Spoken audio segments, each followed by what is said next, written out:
누가복음 2장 1절에서 20절까지의 말씀입니다. 누가복음 2장 1절에서 20절까지의 말씀입니다. 네, 신약에 있어요. 구약, 신약, 마태, 마가, 누가. 다 찾아주세요. 누가복음 2장 1절에서 20절까지 우리 같이 좀 길지만 같이 교독할게요. 제가 한 절 읽고 우리 친구들하고 선생님 한 절 읽고 같이 읽도록 하겠습니다. 그때 가이사 아구스도가 영을 내려 천하로 다 호적하라 하였으니 이 호적은 그레노가 수리아 총독이 되었을 때 처음 한 것이라. 모든 사람이 호적하러 각각 고향으로 돌아가매 요셉도 다윗의 집 족속이므로 갈릴리 나사렛 동네에서 유대를 향하여 베들레헴이라 하는 다윗의 동네로 그 약혼한 마리아와 함께 호적하러 올라가니 마리아가 이미 잉태하였더라. 거기 있을 그때 해산할 날이 차서 첫 아들을 낳아 강보로 싸서 구유에 뉘었으니 이는 여관에 있을 곳이 없음이로라. 그 지역의 목자들이 밤에 밖에서 자기 양떼를 지키더니 주의 사자가 곁에 서고 주의 영광이 그들을 두루 비추매 크게 무서워하는지라. 천사가 이르되 무서워하지 말라. 보라, 내가 온 백성에게 미칠 큰 기쁨의 좋은 소식을 너희에게 전하노라. 오늘 다윗의 동네에 너희를 위하여 구주가 나셨으니 곧 그리스도 주시니라. 너희가 가서 강보에 쌓여 그 위에 누워있는 아기를 보리니 이것이 너희에게 표적이라 하더니 호련히 수많은 천군이 그 천사와 함께 하나님을 찬송하여 이르되 지극히 높은 곳에서는 하나님께 영광이요 땅에서는 하나님이 기뻐하시는 사람 중에 평화로다 하니라. 천사들이 떠나 하늘로 올라가니 목자가 서로 말하되 이제 베들레헴으로 가서 주께서 우리에게 알리신 바 이 이루어진 일을 보자 하고 빨리 가서 마리아와 요셉과 그 위에 누인 아기를 찾아서 보고 천사가 자기들에게 이 아기에 대해 말한 것을 전하니 듣는 자가 다 목자들이 그들에게 말한 것들을 놀랍게 여기되 마리아는 이 모든 말을 마음에 새기어 생각하니라. 목자들은 자기들에게 이르던 바와 같이 듣고 본 그 모든 것으로 인하여 하나님께 영광을 돌리고 찬송하며 돌아가니라. 아멘. 네, 강수하님 기도하고 말씀 전하도록 하겠습니다. 하나님 감사합니다. 이 시간 하나님 말씀을 들으려고 합니다. 특별히 성령 하나님께서 우리의 마음을 움직여 주시고 이 말씀을 들을 수 있는 귀를 열어 주시옵소서. 그래서 우리 주 예수 그리스도께서 우리의 왕으로 오신 것을 우리의 눈으로 볼 수 있는 능력을 허락하여 주셨고 그분을 믿고 우리의 평생에 의지할 분으로 의지하며 살아가는 믿음을 우리 가운데 허락하여 주시옵소서. 말씀을 전하는 자나 듣는 자는 하나님의 모든 은혜 아래 있게 하여 주시옵소서. 감사드리며 예수님의 이름으로 기도드립니다. 아멘. 네, 오늘은 누가복음 말씀 가지고 예수님이 탄생하셨습니다 라는 제목으로 말씀 전하도록 하겠습니다. 아기 예수님이 태어나셨어요. 그렇죠? 네. 네, 우리가 잘 아는 드라마, 우리 친구들은 아마 이거 제목은 많이 들어봤을 거예요. 그 왕자의 게임이라는 이 드라마 아세요? 오, 어떻게 알지? 본 거 아니지? 설마 본 거야? 봤어? 아, 그 15세인데 19세가 우리 못 봐요. 익히 들었을 거야. 무슨 내용이에요 그게? 아, 몰라요. 아, 네, 그럼 제가 알려줄게요. 말 그대로 왕자의 게임인데 우리 친구들 보면 안 돼요. 집에 가서 지금 강수아님이 지금 설교 시간 했다고 가서 이거 본다고 막 이러면 안 돼. 그냥 이런 내용이다라는 걸 알아. 그게 이제 시리즈로 되게 유명했어요. 재밌긴 해요. 강수아님도 좀 보긴 했는데 그 내용은 그냥 간단해. 뭐냐면 한 왕자를 가지고 서로 다투는 거야. 그래서 결국은 한 자리 그 왕자리에 올라가려고 모진 계략 이런 막 전쟁 수많은 일들을 이뤄 나가는 내용이거든요. 근데 강수아님이 그 드라마를 보면서 계속 의문이 들었어. 왜 왕자는 하나뿐이 없지? 왜 그걸 타로 그걸 위해서 이렇게 싸우지? 이런 이제 전혀 소설과 맞지 않는 이런 생각을 했는데, 그러니까 거기서도 분명해요. 왕자의 자리는 딱 한 자리야. 절대로 나눌 수가 없는 자리죠. 그래서 그것을 위해서 그토록 그렇게 싸움을 하는 거죠. 근데 이게 비단 이 소설의 이 드라마에서만 있는 게 아니라 우리나라에서도 분명히 있었죠. 우리나라 조선 시대나 아니면은 이 왕조 시대 때 보면 왕이 있잖아요. 그러면은 그 왕을 놓고 찬탈하는 과정이 너무나 많았죠. 막 보이지 않는 전쟁들 막 엄청나게 일어나잖아요. 그래서 왕을 독살하려고 하고 막 수위하려고 막 이런 싸움들이 엄청 일어났죠. 왜 그래요? 그 왕의 자리는 딱 한 자리밖에 없기 때문이죠. 그래서 서로 올라가서 이 권력과 권위를 누리려고 이런 일들을 해 나가는 거죠. 그렇죠? 근데 오늘 본문 말씀에도 지금 두 왕이 등장해요. 두 왕이. 첫 번째 왕은 누굴까요? 첫 번째 왕은 누굴까요? 이거 맞히면 진짜 강사님이 주머니 있는 거 다 줄게. 뭐가 있지? 휴지 있네. 네, 다 줄게요. 다 줄게. 다 주면 뭐 있어야 되는데. 네, 뭐 저기 지갑 있으니까. 첫 번째 왕은 누굴까? 힌트. 눈에 보이는 왕이야. 다윗? 네, 상당히 이제 전에 성경 공부 열심히 했어요. 자, 힌트. 히읗으로 시작해. 히읗. 딩동댕 헤롯 대왕이에요. 맞아요. 헤롯 대왕이 첫 번째 눈에 보이는 왕이에요. 그럼 두 번째 이거 진짜 쉽다. 두 번째 눈에 보이지 않는 왕은 또 누구일까요? 잠깐 이건 맞춰야지.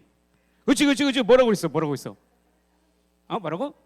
그렇지 하나님인 거의 맞췄어. 그렇지 예수님 정답. 와 봤어? 예수님이라고 한 거 맞지? 내가 맞아. 야, 일로. 잠깐만 뭐 없나? 좀 주세요 빨리. 뭐 좀 주세요. 네, 와 짱이다. 오, 역시 눈에 보이지 않는 왕이라고 했어요. 눈에 보이는 왕은 헤롯이고 눈에 보이지 않는. 그러면 지금 이제 이 왕의 자리는 하나밖에 없어요. 그죠? 그럼 이제 이 전쟁이 지금 일어나고 있는 거예요. 우리는 이 말씀을 읽으면서 뭐 아기 예수님 탄생했어요. 뭐 이렇게 읽지만 지금 엄청난 전쟁이 지금 서막이 열리고 있는 거예요. 어떻게 볼까요? 지금 예루살렘이란 지역이에요. 예수님이 이제 활동하던 무대는 예루살렘, 그러니까 유대인들의 지역이고 지금의 그 팔레스타인에 가면 예루살렘 성이 있잖아요. 거기 그 지역이에요. 근데 그 당시에 그 지역은 로마 시대의 배경을 가지고 있기 때문에 로마가 다스리는 지역이었죠. 근데 이 로마 사람들이 무엇을 했냐면은 로마는 황제 제도예요. 첫 번째 황제가 오늘 1절에 나오는 그 황제 이름이죠. 실제로 역사 인물 나오는데 그 황제가 이제 정복 정책을 정말 많이 했어. 그래서 로마가 땅을 되게 넓게 했잖아. 대신에 이걸 다 다스릴 수 없으니까 로마의 이 황제가 자기들이 직접 통치할 수 있는 몇 개 지역만 빼고 나머지는 이 정복해서 거기에 있는 이 토속민들 중에 왕을 세우는 거야. 그렇게 해서 그곳을 다스리도록 하는 거죠. 대신에 세금만 제대로 내면 되는 거예요. 그들의 이제 민족성이라든지 종교를 다 인정해주고. 그래서 이제 이 예루살렘에도 누가 왕인 거예요?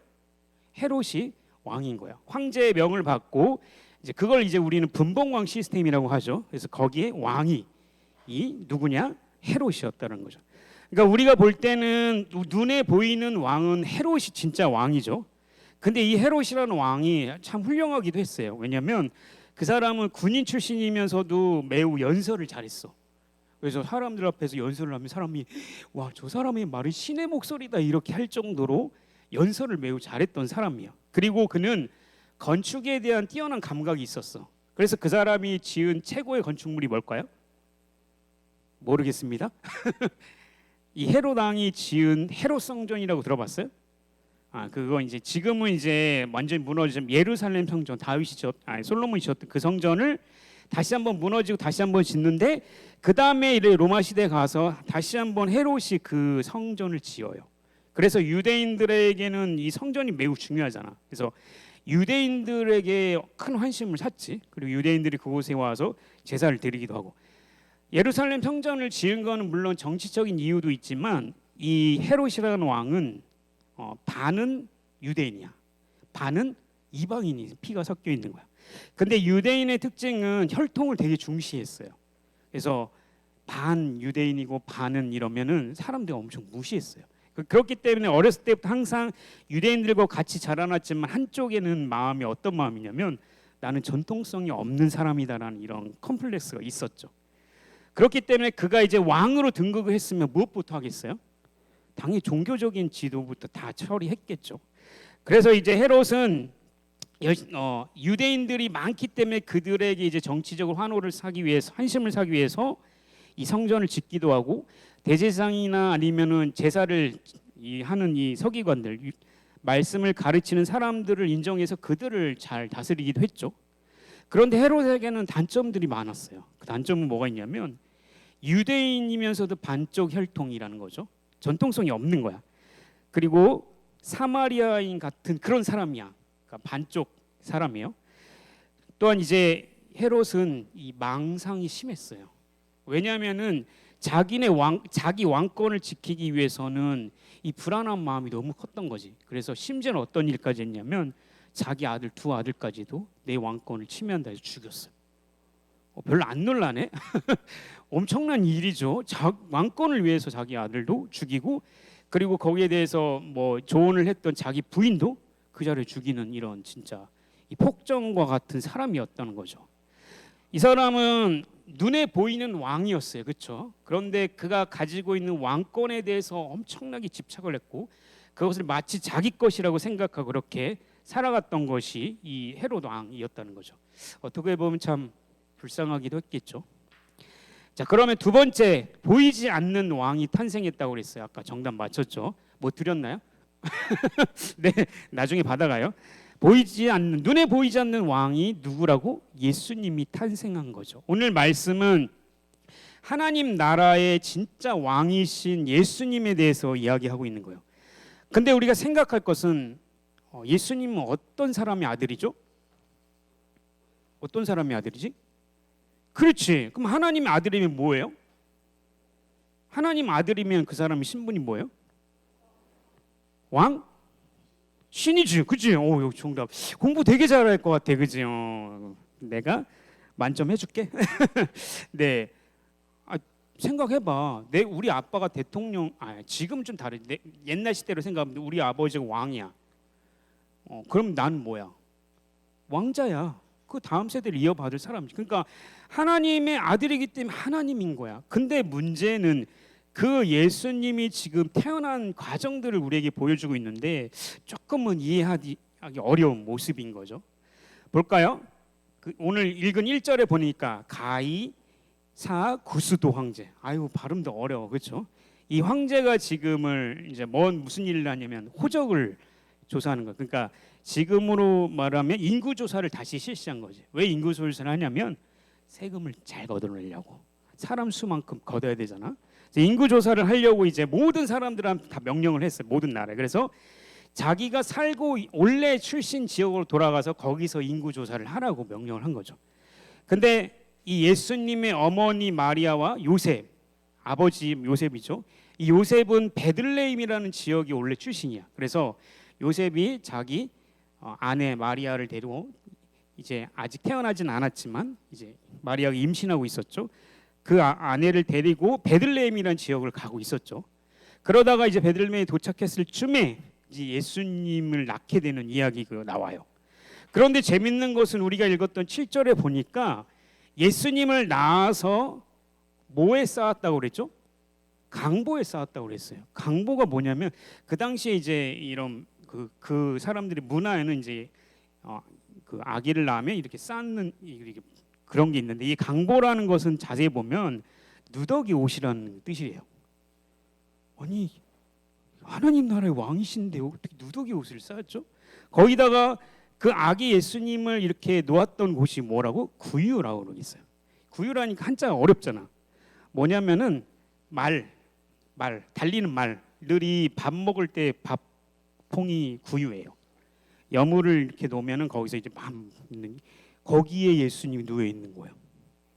별로 충격이 아닌 것 같은데 분명히 이분은 하나님의 아들이잖아요. 그리고 그러면 하나님의 아들이 하나님이신데 그분이 지금 이 누더기 옷을 쌓였고 그리고 지금 구유에 누워 있다는 거죠.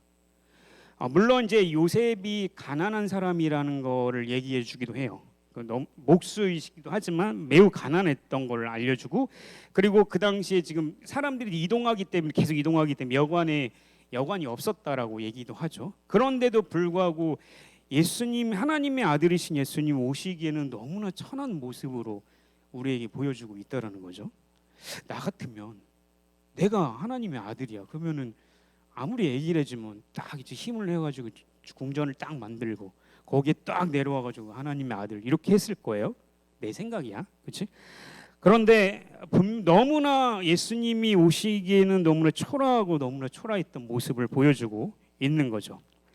또 이 베들레헴이라는 땅은 어떤 땅이냐면은 마태복음 2장 6절에 이런 얘기가 나와요. 유대 땅 베들레헴아, 너는 유대 고을 중에서 가장 작지 아니하도다. 무슨 말 아니면 베들레헴이라는 도시는 다윗의 동네이긴 하지만 그 당시에서 유명하지 않는 그냥 아무도 잘 몰라주는 그런 촌동네, 촌동네라는 발음 맞나요?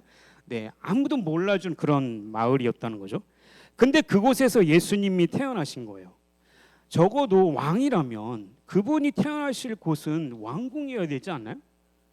하나님 나라, 이 모든 세상을 다스리는 하나님이신데 적어도 그분의 아들, 이 모든 하나님 나라의 왕이신 분을 오셨는데 화려한 궁전이 아니라 마구간에서 태어났어요. 화려한 옷이 아니고 강복, 누더기 옷을 지금 덮고 계셨다는 거죠. 이게 예수님이 우리 가운데 오셨던 모습이에요. 자, 시간이 어느 정도 니언니언 흐르고 한 2년 정도의 시간이 흘러갔어요. 예수님 태어나고. 그리고 나서 마태복음 2장의 말씀에 보면 어느 날 갑자기 헤롯 왕한테 이 동방에서 박사들이 막 몰려온 거야. 이 박사는 뭐냐면 점성술가예요. 지금으로 보면 천문학자들이라고 할 수도 있죠. 그 당시에는 이제 약간 이 별을 보면서 과학적이라기보다는 약간 신적인 이런 거를 따졌어요. 그래서 별이 하나가 갑자기 나타났어. 근데 이 별이 인도하는 데가 있는 거야. 그걸 막 따라왔더니 지금 예루살렘까지 온 거죠. 그래서 헤롯 왕한테 가가지고 이 박사들이 뭐라고 했냐면, 아니 여기에 유대인의 왕이 태어났다고 했는데 그거 어디 있는지 알 수 있느냐라고 이제 물어보는 거죠. 근데 우리가 생각할 때 동방박사라고 하잖아요. 우리 막 연극할 때 세 사람 막 이렇게 얘기하죠. 세 사람 절대 아니에요. 세 사람이 아니고 되게 많은 무리야. 그 어떤 학자들은 한 100명 정도 되는 무리라고 할 정도로.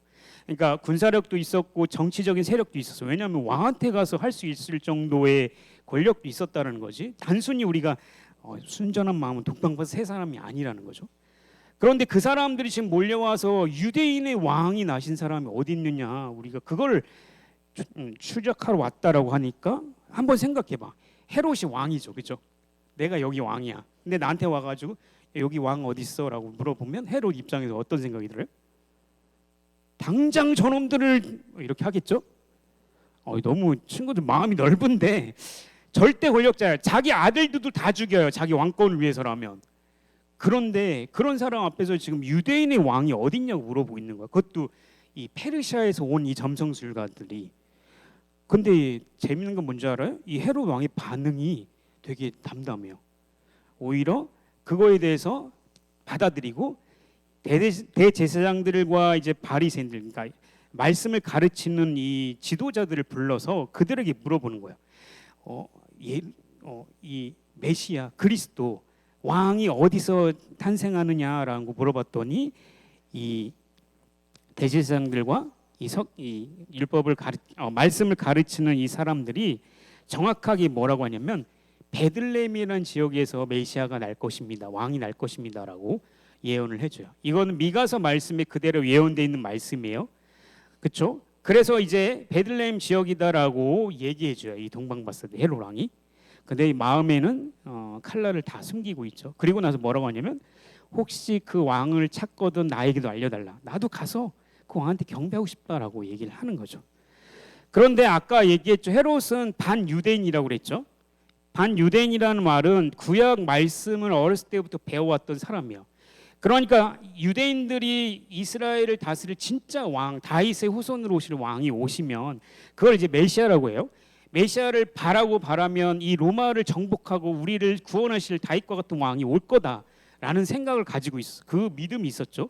그럼 헤롯도 분명히 그와 같은 믿음을 알고 있었어요. 그랬기 때문에 대제사장들과 서기관들을 통해서 말씀을 들었다고 얘기할 수 있죠. 근데 헤롯이 가지고 있는 마음의 상태는 뭐예요? 이제 뒤에서 보면 알지만 이제 이 동방박사들이 이제 베들레헴이라는 지역을 알았으니 가려고 하는데 자기들을 인도했던 그 별이 계속 가는 거예요, 베들레헴으로. 그래서 신기해서 막 따라갔더니 한 곳에 머무는 거야. 그곳이 어디예요? 예수님이 있는 마구간에 온 거죠. 그래서 딱 들어갔더니 예수님을 보자마자, 강보에 쌓이신 예수님을 보자마자 이분이 하나님의 아들 예수님, 우리의 왕이다라는 걸 알고 그분께 경배하고 그리고 선물을 주고 돌아가잖아요. 근데 문제는 헤롯이 뭐라고 했어요? 그 사람, 이 왕이 있는 걸 알면 자기한테 알려달라고 그랬죠. 그렇죠? 근데 밤에 꿈에 천사가 와가지고 그 길로 가지 말고 다른 길로 가라고 얘기하는 거죠. 그래서 헤롯한테 알려주지 않았어요. 헤롯이 이 소식을 들었어요. 어떻게 했을까요? 화가 머리끝까지 나가지고 2살 이하 있는 아이들을 다 죽이라고 한 거예요. 별로 안 놀라네. 엄청난 살인이 일어난 거잖아요. 지금 2살 이하 있는 아이들을 다 죽이는 거예요. 그러니까 원래 그 헤롯의 마음에 무슨 마음을 가지고 있는 거예요? 유대인의 왕은 나밖에 없는 거야. 절대 이 권력을 나눌 수 없다라는 마음이 있는 거죠. 그것은 다른 말로 뭘 얘기하는 거예요? 그는 분명히 하나님의 말씀을 알았고 베들레헴에서 날 거라는 구약 선지자들의 말을 알았어요. 그것을 알았어요. 그러나 그 말씀을 믿지 않은 거예요. 분명히 하나님께서 이스라엘 왕을 주시겠다라고 하신 말씀을 알지만 그 말씀에 순종하지 않는 모습을 보는 거죠. 또한 분명히 그분이 예수님이 메시아고 하나님의 아들이라는 거를 이제 믿었다면 자기가 가서 경배하고 그분 앞에서 절을 해야 되는 게 마땅한 것이죠. 그런데 절대로 그렇게 하지 않고 오히려 그 씨앗을 완전히 죽이려고 하는 이런 모험들을 했다라는 거죠. 그렇기 때문에 이 하나님의 아들 예수님, 그분이 왕이시라는 것을 알아볼 수 있는 눈이 헤롯에겐 없었다라는 거죠. 왜요? 자기가 왕이니까. 그렇기 때문에 우리가 헤롯을 볼 때 그가 가지고 있는 권력에 대한 탐욕들, 이 자기 외에는 양보하지 않는 이 모습을 보면서 우리는 어떻게 볼 수 있는 거예요? 이것이 죄된 모습이구나라는 걸 우리는 알 수 있어요. 왜요? 죄는 하나님이 왕이신데 하나님이 왕이 아니라 내가 왕이 되는 게 죄예요. 그래서 결국은 하나님의 말씀을 순종하고 말씀대로 살아가야 되는 게 우리가 해야 되는데 그것을 거부하고 자신이 왕 되면서 살아가는 것이 죄인의 모습이라는 거죠. 그런데 헤롯은 예수님을 인정하지 않고 보이지 않는 하나님 나라의 왕을 죽이려고 했지만 오히려 예수님을 알아본 사람들이 있었어요. 오늘 말씀에 나와요. 8절에 보면 그 지역에 목자들이 있었다고 얘기해요. 목자는 무슨 일을 할까요? 양을 치는 사람들이죠. 그래서 양을 치는 사람들에게 천사가 나타나서 이 예수님이 오셨다, 메시아가 오셨다 이런 얘기를 하게 되죠. 그래서 이 사람들이 진짜 예수님이 맞는지 확인하러 갔더니 진짜 예수님이 하나님의 아들이신 분이 태어나신 거야. 그래서 그분께 영광 올려드리고 찬양하고 이제 돌아갔죠. 그러니까 이 목자들에게는 헤롯에게 없는 눈이 있었던 거지. 어떤 거예요? 예수님을 알아볼 수 있는 눈이 있었다는 거죠. 근데 이 기쁨이 사실은 우리가 느껴야 할 기쁨인 거예요. 그러니까 우리에게는 무엇이 있는 거예요? 헤롯이란 이 왕이 내가 왕이고 절대 하나님도 없어라게 아니라 하나님의 아들 예수님을 알아볼 수 있는 눈이 우리에게 있다는 거죠. 그러니까 목자들이 분명히 그 기쁨을 누렸던 것처럼 우리에게도 그 기쁨을 누릴 수 있다라는 거예요. 그러니까 근데 재밌는 것은 예수님을 알아본 최초의 사람들이 누구였냐면 목자들이었다는 거예요. 목자라고 하니까 지금은 잘 이게 배경이 이해가 안 되지만 그 당시에 목자들은 가장 낮은 천한 직업이에요. 지금은 우리가 따지면은 진짜 되게 무시하는 이런 직업을 가진 사람이죠. 그래서 그 당시에는 세리라는 직업은 가장 경멸했던 직업이죠. 죄인, 왜냐면 매국노 짓을 하니까 그 다음이 목자라는 직업으로 치부였던 거예요. 그런데 그 영광스러운 하나님의 아들이 오셨는데 가장 소외되고 가장 사회적으로 무시당했던 목자들이 예수님을 알아봤던 사실이에요. 반대로 헤롯이라는 절대 권력, 거기 대제사장들과 수많은 서기관들의 리더자들이 있었음에도 불구하고 예수님을 몰라본 것이죠. 그러니 이 기쁜 소식이 그 목자들에게 전했다는 것은 매우 우리에게 큰 의미를 주는 거죠. 그러니까 우리에게도 하나님께서 예수님을 알아볼 수 있는 눈을 주신 것이 얼마나 큰 영광스러운 일인지를 우리에게 보여주고 있는 거예요. 이뿐만 아니라 예수님을 먼저 영접한 사람, 만난 사람들은 우리가 생각할 때 큰 인물들이 절대 아니었어요. 요셉이 이제 예수님이 태어났잖아요. 그러면은 걔네 이제 그 율법대로 예루살렘 성전에 가서 제사를 드려야 되는 이제 법이 있어요. 그래서 그걸 하기 위해서 예루살렘 성전에 갔는데 거기에는 수많은 유대인들이 있겠죠. 말씀을 아는 사람. 근데 예수님을 아무도 몰라봤어요. 근데 거기서 누가복음 2장 25절 그 26절 제가 읽어드릴게요. 예루살렘에 시므온이라 하는 사람이 있으니 이 사람은 의롭고 경건하여 이스라엘의 위로를 기다리는 자라. 성령이 그 위에 계시더라. 그가 주의 그리스도를 보기 전에는 죽지 아니하리라 하는 성령의 지시를 받았더니 아멘. 이 사람이 평생 소명이 뭐냐면 예수님을 한번 보고 죽는 거예요. 평생 그렇게 살았다. 근데 예루살렘에서 그렇게 평생 동안 하나님을 섬기고 살았는데 드디어 아기 예수님을 보게 된 거죠.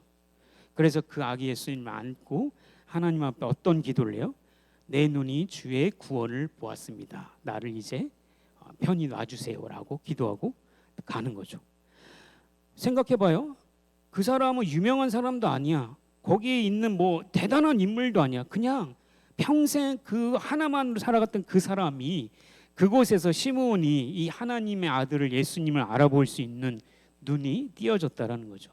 그것이 얼마나 기쁜 것이에요. 또 한 명의 여인이 있어요. 예수님을 알아본 사람. 그 여인은 어떤 사람이냐면 안나라는 사람이에요. 이 안나는 결혼을 했는데 얼마 되지 않아 남편이 죽었어요. 그래서 평생 홀로 성전에서 하나님을 찬양하며 그렇게 홀로 살던 사람인데 이 사람이 예수님을 보자마자 하나님의 아들 예수님이라는 걸 알았어요. 그래서 그를 찬양하고 하나님께 경배를 올려드린 이 모습을 우리에게 보여주는 거죠. 그렇기 때문에 하나님 나라는 우리의 눈으로 보는 게 아니에요. 우리 실제로 눈으로 보는 게 아니라 물질적으로 손에 잡히는 것이 하나님 나라가 아니에요.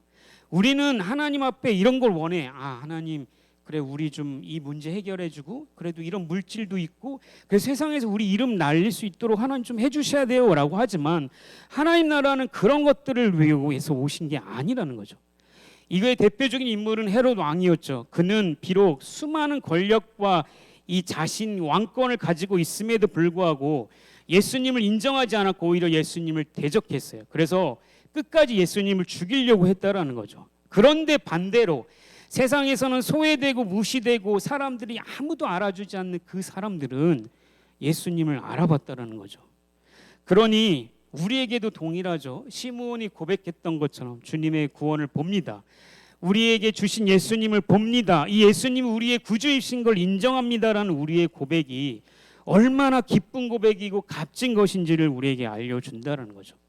그러니 하나님은요, 여러분들이 어떤 특정한 능력이 있어서 더 탁월해서 여러분들 선택해서 예수님을 주신 게 아니에요.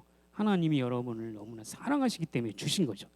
그러니 사랑하는 우리 친구들 멀리 볼 필요가 없어요. 헤롯 왕과 같은 사람 저 사람이야라고 손꼽질 필요 없이 우리 안에 우리 마음에도 여전히 이런 두 왕국의 싸움을 하고 있는 거예요. 하나는 뭐예요? 내 마음대로 살고 싶어요. 나는 하나님 없이도 내가 법이고 내가 내 힘대로 살아가고 싶고 내 마음대로 살고 싶고 하나님 법보다는 나는 물질이 좋고 나는 사람들이 좋고 내가 하고 싶은 대로 살고 싶은 거 그게 내가 왕이 되어서 살아가는 모습 그게 죄인의 모습이라는 거죠. 그리고 반대로 무엇이 있어요? 보이지 않는 하나님의 왕을 바라볼 수 있는 눈이 있다는 거죠. 그것은 나에게는 아무런 힘이 없습니다. 나는 아무것도 할 수 없습니다. 오직 예수님만이 나의 온전한 구주이시고 그분만이 나의 왕이시고 나의 구주이십니다라고 고백할 수 있는 그 고백 그것이 우리에게도 분명히 존재한다는 거죠. 그러니 왕권을 놓고 싸우는 것은 다른 사람이 이야기하겠냐 우리의 싸움인 거예요. 우리는 그 싸움에서 절대 지지 않도록 하나님께서 우리에게 이미 약속해 주셨잖아요. 그렇기 때문에 우리 사랑하는 친구들 오늘 마음대로 살고 싶어하는 내 마음, 세상 사람들을 방식들 그대로 살고 싶은 이런 마음들을 다 내려놓고 예수님을 바라볼 수 있는 눈, 예수님이야말로 나의 왕이시고 나의 주인이시고 그래서 그분만을 의지하고 살아가는 내 인생이 하나님 가장 가치 있습니다라고 그렇게 고백하며 살아갔으면 좋겠어요. 그렇게 살아갈 때 시므온이 그 눈물 흘리면서 예수를 안았던 그 기쁨을 우리 친구들에게 분명히 있을 것입니다. 우리 사랑하는 친구들을 모두 이런 참된 기쁨을 누리고 예수님을 구주로 영접하고 그분을 왕으로 모시고 사는 그 삶이 되기를 주님의 이름으로 기도합니다. 우리 함께 기도하겠습니다. 우리 말씀을